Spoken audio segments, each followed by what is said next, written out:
Hello YouTube, I'm the Toff Man and welcome back to some more Heavens of Sorcery. Part 20, guys. We've made it to 20 full parts, which, honestly, when I first started doing this this mod pack, I literally thought I was just going to be playing a couple of episodes and just leaving it there.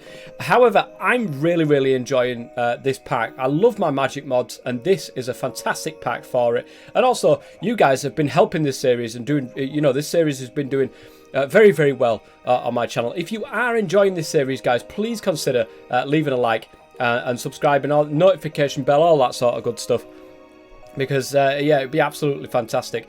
In today's episode, we're going to do something a little bit special. I think it's time that we started work on our little storage area that we're going to have down in that place there. But I was looking around, okay, and I've been taking a gander at this Arcane Archives mod. And literally, just by looking at this book in here, as well as reading the really handy little tooltip. I mean, these are fantastic. These little orange tooltips on here that tells you what stuff does without having to look into the book in just in a couple of lines is absolutely fantastic. So as you can see, you can invite. There's a network. Okay, there's the things put together and stitched together in a network, as you would expect, like applied energistics, for instance. It works slightly different to applied energistics. However, the storage is very similar. So you get your storage drives in applied energistics. In this one, you don't get storage drives. You get something different. So let's get straight into it, guys, and get something that I want for this episode. So here we're going to look at these. You've got radiant chests. You've got radiant crafting tables, which are pretty awesome as well. You've got also where is it? Manifests, these things to be able to see where things are, and it's really good. Honestly, guys, it's really good. But we're going to need quite a lot of chests. And I don't want to mess around with these chests. I've already got a lot of stuff in them, and as I'm sorting them out and flicking them around and putting bits and bobs here, there and everywhere, I want these to stay where they are until everything is empty and sorted out and fully sorted. So, first and foremost, it's time to grow some trees. Right, I've got my crafting table in hand. I've also got the Lexica Botania. I was looking at different flowers that I can go ahead and create some more mana with, but that's for another time. So, the storage, I did say it was going to be down here. Whereabouts this storage is going to be, guys, I honestly don't know. I thought that we was just going to have one quadrant of storage, but we could make it so that all the quadrants are pretty much... I'm going to start with the yellow. I'm going to start over here. Now, I'm going to sort of try and find the middle-ish, which is here, and I'm going to plonk that right there. Okay, so you've got two ways of being able to make these radiant crafting tables. You can either craft them together with a radiant quartz and a crafting table, or you can use a radiant quartz on a crafting table. I think it's shift right click. There we go. And look at that, guys. That looks pretty cool for a crafting table. I like the look of that. It does do slightly different things. So if you take a look inside here, according to the book, I've been reading a little bit of the book here. So in here, we can create... I don't know, it's a bone meal block. There we go. And we can add it to here by just hovering over it. You can see it's sort of like a ghost thing, and we left click it, we've got it in there. If we shift, we can get rid of that. So if there's different items that we're creating quite a lot of, we can create this is like a forestry project table, for instance. It's pretty cool. But we're going to leave that there. I think it does. Yes, it does hold its inventory. Nice, very nice. Better than the other ones, that's for sure. Why I didn't make these before, no idea. However, there you go. Our first thing, a radiant crafting table. And because it's radiant in its nature, it will connect, and this will make sense a little bit later on, it will connect to anything else that is radiant as part of the manifest. So say, for example, I've got something in there, and that is stored in there at the moment. If I looked at my manifest to see what is stored, what I have, that will show up there regardless. It's part of being in the radiant. I think that's how it works. Now, we've got chests, and this is the next thing here, guys. So we're going to go ahead and pop over. I think we'll start from the middle and work our way out, I suppose. So, boosh. There we go. Is that the middle? Yeah, that's the middle. So again, we can do this two ways. We can shift right click it and make it into a radiant chest that way, or we can literally do it in the crafting grid there. I like the shift right click function, that's pretty nice. You can also put stuff on the front of it. I can't remember how you do that though. And it was sorts of, it's like a tag, it tags it basically. And this is the same size as a double chest. So not only are we getting more bang for our buck, we're getting more room and all that sort of stuff. And it looks brilliant. It looks nice. It looks good. I like it. So the next thing, now we've got that, and now we've got the chest here, we can go ahead and make more, and we probably are going to do. I'm going to pop that there and then make some more. Lovely. And we're probably just going to fill this back wall, I reckon, with chests. Now, not only that, guys, but in here I've noticed there is a tank, and it looks pretty goddamn cool. You can actually make 4 of these radiant tanks by just one of these recipes, and it's doable. We've got dawnstone ingots. We can make shaped radiant quartz. We can make the containment field because it requires shaped radiant quartz, more dawnstone, and this scintillating inlay, which is dawnstone, moonshard, and some of this radiant dust, which we can go ahead and get that as well. So really, we can go ahead and make one of these tanks. Now it's used to store fluids, obviously, with the tank. So we can actually use that in the Aether there to get some of the liquid starlight. And that's what I'm going to do right now, in fact, guys. I really want to make this tank. This is the whole thing. When I was looking around for different tanks, I saw this and I thought, right, Arcane Archives. Let's have a look what Arcane Archives do. And then I saw all this sort of stuff and it looks really, really good. So we'll see. We will certainly see. But I'm going to go ahead and get this crafted, guys. And I will be right back. And there we go, we have the containment field, we have the dawnstone, and we have the shaped radiant quartz in there, and we get 4 tanks from this. 4 tanks, that is absolutely massive, guys, it really, really is. But we also, I'm just going to take the one for the moment, we're going to go over to the Aether. I want something, let me show you it first. Right, oh, that was really, really quick. That was really, really quick. I picked this up because you can see it's got liquid in there. Will that sort of take out and put that, and we might have to extract it from this and put it somewhere else. But you know what, I'm actually going to put that there for the moment. We'll use that as we're using this over here. So as you can see, looks brilliant. I really do like the look of it. Also, we might be able to just bury the whole thing in the ground then with this one, so we don't have to actually put it into the sides. However, we'll leave it as it is. You can see it's got liquid starlight in there. It's great. We're going to actually upgrade this because there is upgrades that you can put into this. So you can see it can also be used as a first tier upgrade for radiant tanks and radiant troves. Now, troves are a different type of chest. You've seen we've unlocked them before. Where are they? I think they're there, look. Used to store large amounts of a single type of item. I'm pretty sure that I've shown you that in a previous episode. So we're going to upgrade this because, of course, I want more liquid starlight than what we've currently got. And if we can upgrade the tank, then that'll be absolutely fantastic. We can do that with another scintillating inlay, which is this. And some more dawnstone. So we are starting to get into the realm of more dawnstone. So we will need to create a load more copper again at some stage. And there we go. We've got our first upgrade. I don't know what this does. I haven't put it on there before, so we'll see. Both of us will all see together. So let's go back to the Starlight Infuser and get this put onto this tank. I'm presuming you just right click. No, shift right click. Can we open it somehow? All right, I figured it out, guys. One quick look at the book and I have indeed figured it out. So we need a stick, a golden nugget, and a raw radiant quartz, I believe, to make ourselves. Ooh, it might not be that one. We need that.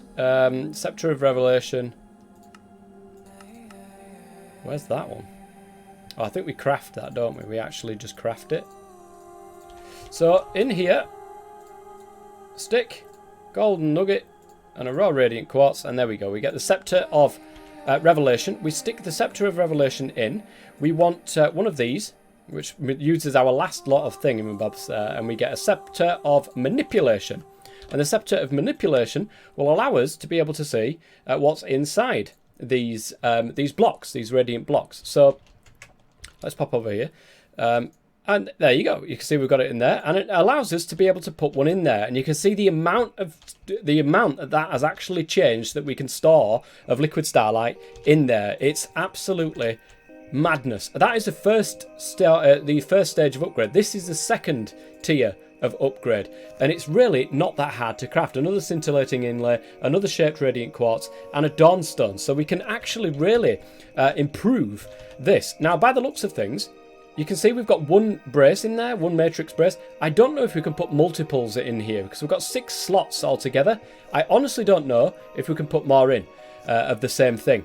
Don't know. So we might have to play around with that one and see if it works. Well, now we've done that. Oh, you know, I've put my thing down home. I keep forgetting to pick the damn thing back up. Ah, come on. Where is my my shulker box? That thing will be the death of me sometime. There it is. Look, beautiful. So now we've got that, be able to go back to the starlight infuser and start collecting some of the starlight out of there and putting it into here. So let's go ahead and do that. So now that we've emptied this completely, there's nothing left in there whatsoever. As you can see, it can store 16 buckets, but there's nothing left in there. This one looks like it can store 32 buckets, I think. By the looks of things, there's 16 plus whatever there was in here. So that's a lot of starlight, which is going to be really, really useful a little bit later on, especially when we get these containment chalices and all that sort of stuff, when we get that up and running. However, now that we've got that, right, let's go back home and show you a couple more things from the Arcane Archives mod. Okie dokie, so we've got the stuff in here to be able to make a manifest, which is a paper, any sort of black dye, and 2 radiant dust. I went ahead and got a load more of the radiant quartz from over at the automation place over there. So let's go ahead and make the manifest. So as you can see, use to view stored items stored in radiant storage. Right click to open the manifest. Sneak right click to clear inventory tracking. So if we open this, there you go. You can see what is in any of the manifest things that's around the place. You cannot see the liquid starlight, unfortunately, that's in the other world there. It'd be interesting, actually. Let's pop over really quickly to the starlight infuser and see whether or not it's a dimensional thing. You can see that they're located in the overworld. I thought, with it being radiant, that this would actually show up, so you could see how much liquid starlight you would have in here. Maybe not the case. Ooh, I don't know what that is, and I don't want to mess around with it. So you can see located in the overworld. So you can, if we had different chests in different places, we'll be able to see where certain things are. So this hold to view the chest location. You can see it, the exact coordinates are there to be able to do it. Now, the good thing is, if we left, is it shift left click? Or do we have to be in the world to be able to do it first? Let's go into the overworld and see if we can actually do that. Right. Okay. So I want to find Dawnstone nuggets and Dawnstone. Where is it? And you can see here, there's a line going to where the chest actually is. So you can see exactly where something is in your chest system. If you've got chest monsters absolutely everywhere, you can see they're both in here. There we are. They're actually... they're doing that as well. Shift right click and it stops the inventory tracking as well. So there you go. Really, really good and useful. Certainly if you've got a lot of chests flying around with a lot of different items from different mods, and if you've got different things in different worlds as well, you can see exactly where they are.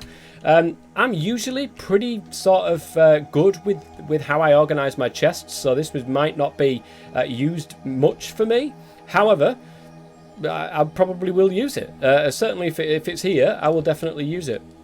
So let's go and take this thing to the next level. We're going to grab a piece of plank, and we're going to grab 4 sticks. Nice and easy, this recipe. And we're going to go ahead, put the manifest on the top, the sticks there, and I believe it's that. Yeah, there we go. And this is a manifest lectern.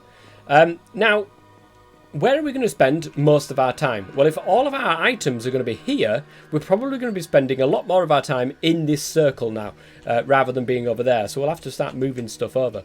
The lectern itself, I think we're going to go ahead and shove right here. Looks pretty cool. I like it. But it works exactly the same as the manifest does right here. It's just a block format.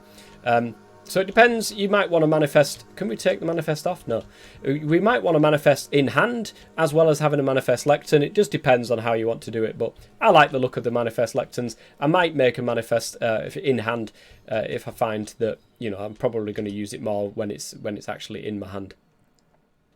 And I've figured out how to do this, guys. So if we hold a scepter of manipulation in one hand and an item in the other, we can mark it with that other item. So you can see now that chest, this is full of chests. I don't know if sneak right click, oops, that does not work.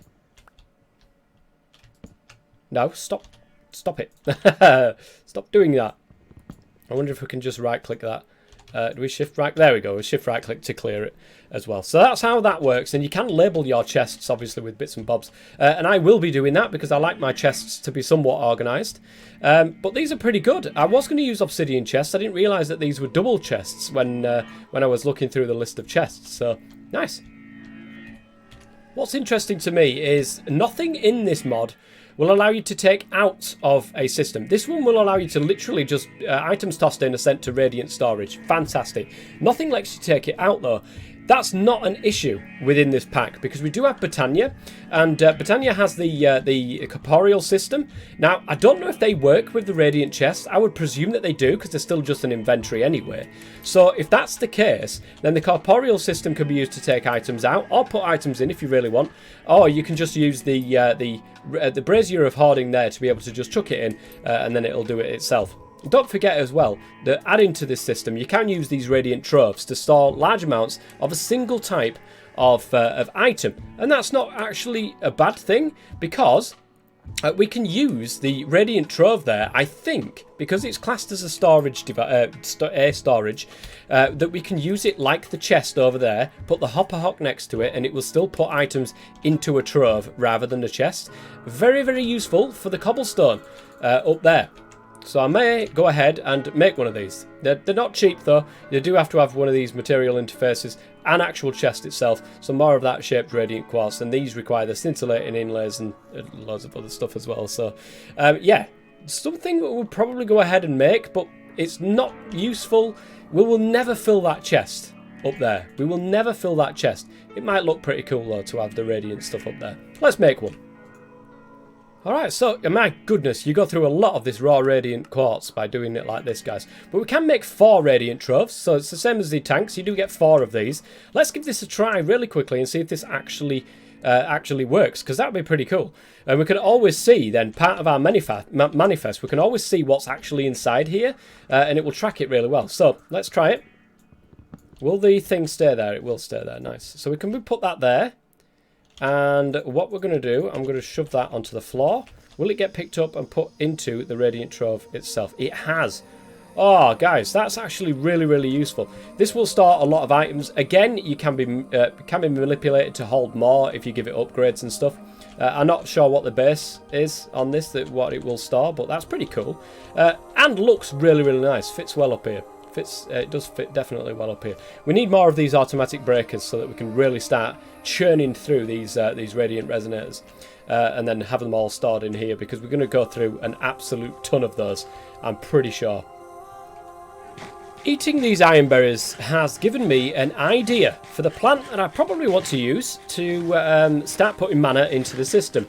So, because if you have a look at these, they do one full thing of saturation. I think it's just one full food in general. So, that will take 1 second for that to get broken down by a gomaryllis, which eats food. Okay, so you can see, yeah, it does one ham hock there. It does half of the saturation. So, this one, it will take 1 second to eat this. The gomaryllis will eat anything. Okay, and even if it finds 621 there, it will eat them all straight away. So what we want is a similar sort of situation, a similar setup to what we've got over there, which drops it onto a pressure plate. When it's eaten, then it will, you know, when it will drop another one, and then you might get the odd one that gets devoured without any mana being created. However, with it being 1 second, it's pretty quick. So, and the fact that these iron berries are extremely easy to get, guys. Don't forget that you can just go over here and with your wand wand, that is. Where's the wand? And, you know, right-click on the leaves. And we could end up with thousands of these. And it's so much easier to create mana. Now, we could have 2, 3, 4 Gormarilis all running at once on one setup. So it might be worth actually doing that, seeing how it works out. Rather than using the same things all the time, like ender flames, we could put a load of more ender flames on there. Growing trees, though, is a bit of a pain in the backside and making the charcoal out of that one. This one is slightly easier. It's just a different way of doing it. We could do hydrangeas, but again, everybody's seen that sort of setup 1,000 million times before. I'd rather do something a little bit different. So the Gormarilis, I think that's the way that I want to go with making some mana. And we'll see how we do. It doesn't create a lot, obviously, because it's only worth 1 bit of food, which is the amount of mana. The more food it has, the better, the more mana it will give you. So, but it will run through these pretty quick. That's the aim, at least, anyway. Now, to do that, there it is. To do that, guys, we're going to need a Rune of Summer. Everything else is pretty self-explanatory. We don't need to worry about that. A Rune of Summer is pretty easy to get. We need a slime ball, though, so I think we've got one. We need 2 quick soil, which we've got, and melon, runes of earth, rune of air. We need to make all these sorts of stuff anyway, again, because we used it all in that crafting recipe. Right, because this is not the best setup, you can see there, I'm going to put down another mana spreader. Lovely. That'll start filling that one up. It'll sort of back up here, so this one is a better setup because it will get there quicker. I also need a couple of niobium. Yeah, can't wait to change this setup. Okay, yeah, we've got exactly what we need now to be able to make the air and the fire rune. I just need to go and get them. Because it's set up in such a way as well, this one's got the potency and velocity on it, so it will always fill this one quicker than this one ever will release its mana. So this is extremely fast, actually. This is really, really fast way of doing it. Unless that runs out of mana over there, then this setup will just be extremely, extremely quick, which I'm quite happy about. So there we go. We've got the Rune of Fire, the Rune of Air, Rune of Fire, the Rune of Air, and I do believe it was all that, wasn't it? No, this is the Rune of Summer that we're after, isn't it? Rune of... where? What the heck am I doing? So I've got the Rune of Fire. I haven't got the Rune of Summer yet. It's the Rune of Earth I needed. Oh. Right, here we go. We're making the last one, the Rune of Summer. And I should have everything else to be able to make this thing. I also need to go ahead and get myself one of these setups once more. In fact, we could... yeah, we could repurpose this area. Use the setup that we've currently got anyway. And sort of put Gormarilis around that. And just have the, you know, when we do charcoal, we can sort of change it around. We could do that. We could do that. And here we go. Oops. We've accidentally picked up the living rock. Yeah, brilliant. And we keep the other ones, thank goodness. That was a really good change by Patania. So, Rune of Summer. The Rune of Fire, was it? Gormarilis? Gormarilis. Is this the way to go? Yeah, so... Fire, Summer, red petal, 2 light greys, 2 yellows. No, this is a thingy recipe, isn't it? Yeah. Ow. Let's try this again then, shall we? So we've got the Rune of Summer, the Rune of Fire, a red petal, 2 of the light greys, 2 of the yellows, and I think that's it. Yeah. Gormarilis, guys. Lovely jubbly. So I'm going to shove that down there. And we're going to put it on bind mode. And it's already bound, actually. It was already bound to that thing. So let's try this out. I've got loads of iron berries here. Is it going to do it? I was hoping that the iron berries would be seen by the Gormarilis as a food. By the looks of things, however, it's not seeing the iron berry as a food. Even though it is. Right, let's pick that back up for just for a second. Does it need mana? I don't think so. Not a Gormarilis, at least. It's a generating flower.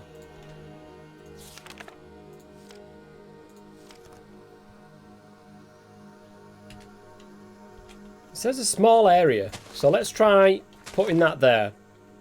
Right, it's already done. Well, there we go. It literally is just getting it before it even touches the floor. It's eating it. Now.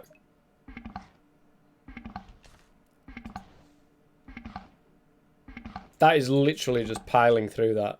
Now, you hear the sound? I think the sound, when it gets like that, means that it's not giving out any more mana. Maybe it's changed so it needs different flowers. Different foods, sorry. Whoops. There's a catch though. It can only digest a single food at any given time. The mana is created when it's done. Any other food it finds, it'll also devour, but it not create any mana from it. Okay. The amount of time it takes to digest the delicacy depends on its nutritional value. In layman terms, the amount of food points it restores. So a steak will take 4 seconds to digest. An apple will take 2. A loaf of bread will take 2.5, and so on. The amount of mana created makes use of this value, but in a way where more points the food heals, the more efficient it is. For example, a single steak will produce more mana than 2 apples, both absolutely and per second. Note that feeding the goblins the same type of food multiple times in a row will result in subsequent one producing less mana. God damn, I forgot about that. Actually, yeah, that was a thing. It's always been there, guys. And there's a reason why there's a goldfish on my head. I think a lot of this, actually, when I'm looking at these sorts of things, I'm looking at lava to create, you know, the thermal lily. A lot of this stuff, the mana, a lot of this stuff can be automated with the golems. When I get to the golems, a lot of this stuff can be automated with the golems. I need that simulating right click, and I know that the golems can provide me with a simulated right click. I'm pretty sure they used to be able to. I don't know if they still do. But yeah, that's one of the issues that we've got. I mean, we've got another way of making mana, I suppose. However, it seems that the Ender Flames are the best way of doing it for the moment. Because we've still got to get the Terra Steel, and I think that's the thing. Once we get the Terra Steel here, that's the thing that will allow us to do this sort of stuff, and that sort of stuff is, I'm sure that's from like Thorncraft, and we will start to get into some sort of Thorncraft. But I could be completely wrong. There's a couple of other things to get into though. There is definitely this natural altar, this gather round the fire. We need a pyre and we need an imbuer to be able to do that. With the natural altar built, we have a means to... Oh, that was the point actually. The ancient tree. Ancient tree, where are you? So we need to make one of these. It will eventually destroy itself over time as it's giving to the aura. So we might need multiples of these. But we've got the Terra Moss, got the gold leaf, we've got a couple of crystal flowers. The Pereskia, it's actually, you can grow it by the looks of things. A Pereskia bulb. We need to find a Pereskia plant. I'm kind of cheating here, guys. I'm using the bone meal to see if we can't get any flowers come from the floor here. We've got a couple of different things. We've got a crystal flower there. We've got yeah, the moonlit flower was another one. What on earth is killing me? That thing, I swear. Ah! Oh, these are good though. They give me me saplings, but my goodness, I think we certainly do want to get ourselves that invisibility cloak thing. Oh. Anyways, back to the point in hand. Hopefully, there's another crystal flower. We're after the flower, and I don't know where it comes from. By the looks of things, I don't think it comes from here because I still haven't got one as of yet. Oh, okay. I literally just had to go one across, and I found out exactly how to craft this goddamn thing. We need a pyre. Okay, we pyre crafting ritual. We need wild root, redstone, sugarcane, beetroot, and glistering melon, all of which we can get. I'm not sure about the beetroot though. Do we have beetroot seeds anywhere? In which case, let's get these planted. We do. Okay, we do have some beetroot seeds. Good. But that means that we still have to do this first. So the pyre ritual is a nature one. We need a maple sapling. With all of this sort of stuff here. So a token of joy is pretty easy enough to be able to do. Infused rock, terra moss, a couple of maple woods. That's not too bad actually. It's not too hard to craft the pyre. So I should have everything on me to be able to make this pyre over here. So we need a maple sapling. You can get them from the Everdon. It was that I got that one from. So it's the Everdon. You can see the purple biome. It's like a red biome, obviously, as you've got the maple.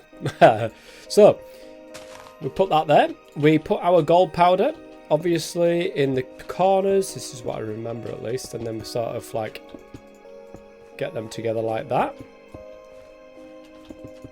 There we go. So we're nearly out of gold powder. We'll have to sort that out. And these are the items. So you've got the terra moss, the wild root. You've got 2 maple woods. You've got 2 infused rock.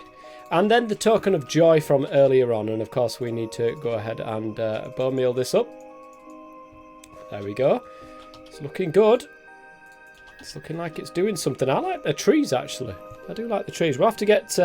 we will have to get some form of tree farm going out somewhere. Because we need more of these trees. We need more of the other trees as well to be able to do these rituals.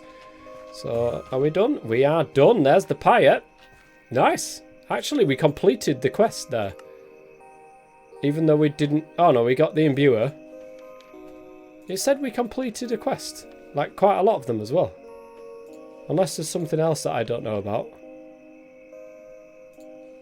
I mean, a lot came up, but...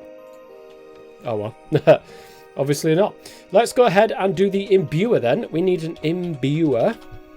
And this is a pyre. Oh, no, it's not. It's not a pyre ritual at all. So we need a token of sorrow, which we don't have. We need a lunar sapling, which I don't believe we have one of them either. A couple of living wood twigs. So what's the token of sorrow? A raw carabeef. Okay, I've seen one of them. Ghast tear. Oh, dear.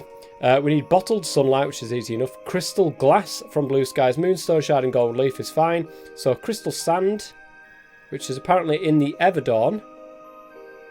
Okay, a few things to be able to get to do this imbuer then. The token of the sorrow, that's what we need to get. We need to find out where we can get lunar saplings from as well. I think that's literally as we walked into the Everdon. I thought these were the same. Apparently not. There's a slightly different hue between these. These are lunar wood, as you can see.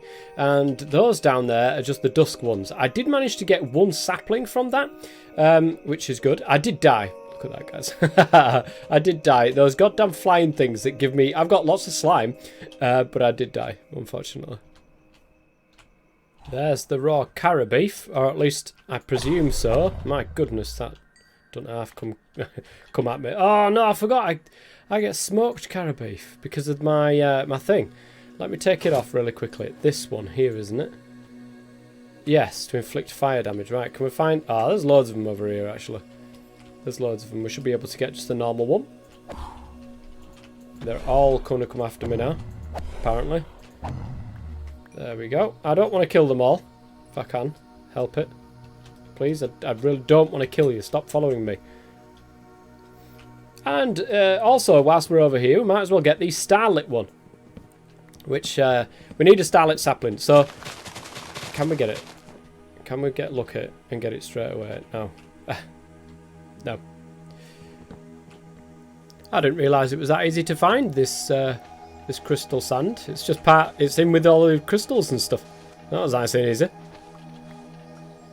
Okay, so the first thing that I'm going to need is the token of sorrow. We get 2 of these, which is good. The starlight sapling needs to be, or starlit sapling needs to be in the middle. Again, the gold powder around the edges. I did have to go and mash down some more of the gold leaf that I've got, unfortunately. So.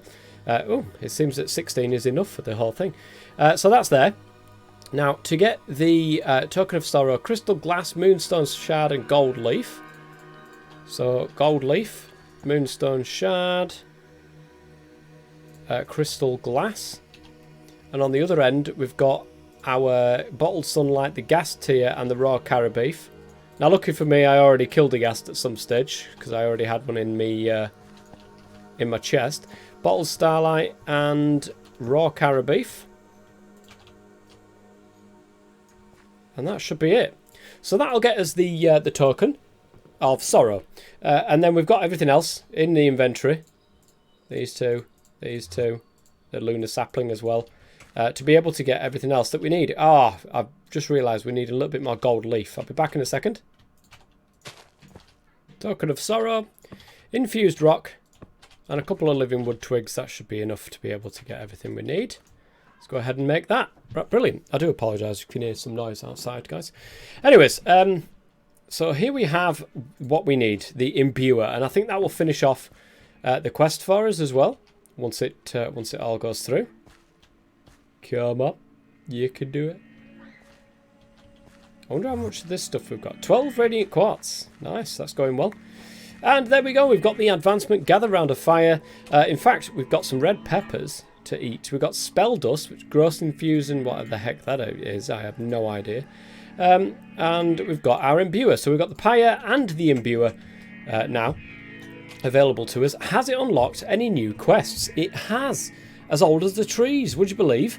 The ancient tree thing is what I was trying to craft earlier. It's actually unlocked it as a quest. Until now, you've been abusing the local aura, draining it of its natural, draining it with your natural altar. It's night time. We change that. With the pyre, you can create the herb Pyre. Exposing a dusk sapling to this, along with some crystal flowers and other ingredients, will morph the sapling into an ancient sapling, which when grown exudes aura from its leaves. So yeah, ancient sapling is, and I need that. That's the one thing that I was after. I think we've got everything else to be able to craft this thing in the first place. It was just that we're after. So the Pyre, let's see if we can't quickly do this before the end of the episode. Beetroot's the last thing that we need. There we go. Brilliant stuff. That's loads of it there. I think we needed one sugarcane. Okay, I don't know how this pyre works. Do we just... Yes, we do. Okay, we literally just stick the items on. Do that. We need the glistering melon. We need the wild root. And the sugarcane. I don't know what to do. Do we light it? Let's have a quick look at the book. Gather around the fire. First the pyre, which can serve to recreate many rare. The imbuer, which can modify spell dust or apply them to staves. Okay, it tells you how to make it, but it doesn't tell you how to use it. Oh, my lord. Okay, let's figure this out.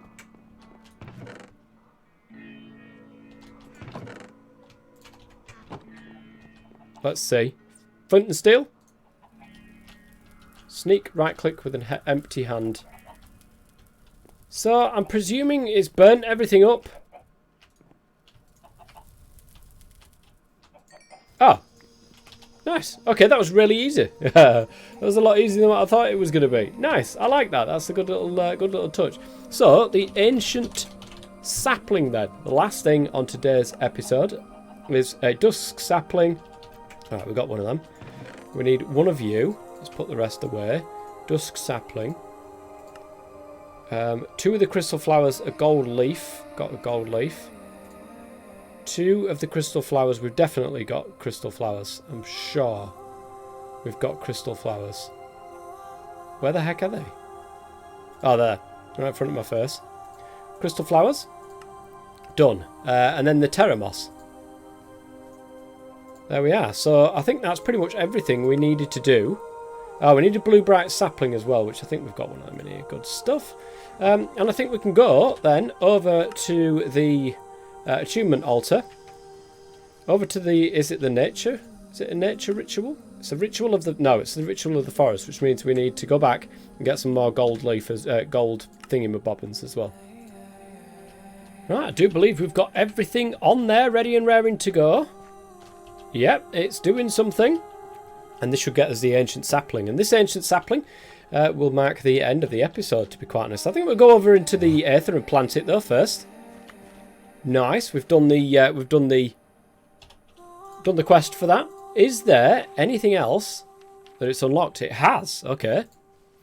Those ancient saplings have other uses too. Most importantly for now, it's the creation of the Grove Supplication spell dust.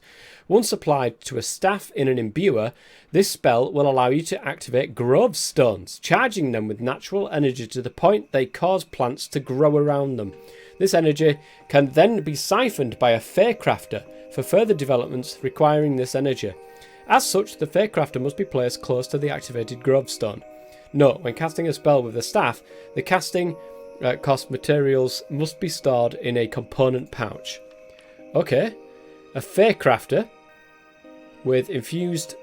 Oh, Oh, we need to get one of these. We've got the spell dust with the grove supplication though, which I think that's what's just told us how to do it. And a grove stone, activated grove stone. What on earth? Grove stone. Can we craft this? Oh, we can craft this. Okay, that's not too bad then. Let's pop over to the Aether though. The attunement altar, that's the one. Because we want to plant this down somewhere near here. We got some spare ones. We got some spare ancient saplings here. But I'm going to pop one down there, whip out my bone meal, and we're going to grow it up. And hopefully that will add to the aura, so we're not constantly using it and making this place bad. Because we don't want our attunement altar to be overrun by badness, whatever this badness is. But anyway, guys, that is going to be it for the end of this episode. If you've enjoyed it, please go ahead and leave a like. And I'll see you guys next time. Until then, I've been the Top Man. As always, stay safe.